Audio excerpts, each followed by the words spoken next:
با بابا حرف بزنم، با بابا حرف زدن یه جوری انگار دستام یخ میکنه حرفش میشه. بابایی بچه که بودم همیشه بهم میگفتی نذارش دیگه تا کسی ببینه، نقطه ضعف تو به کسی نشون نده.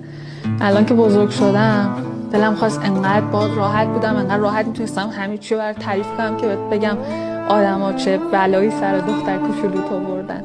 حتما اگه میدونستید حسابشونو میرسید. او هستی یا ولی انقدر دنیا تو ازم دور کردی، دلم میخواد مثل بچگیم بهت بگم همراه هم باشی. من الانه که لازمت دارم، من الانه که تازه میفهمم حامی داشتن یعنی چی، الانه که قدر بغل امن تو رو میدونم، الانه که میدونم آدمایی که اون بیرونن چقدر ناامنن.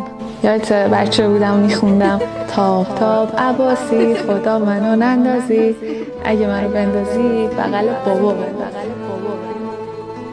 بابا خیلی وقت در رو تاب افتادم، دهقونم خاکیم، چرا بغلم نمیکنی؟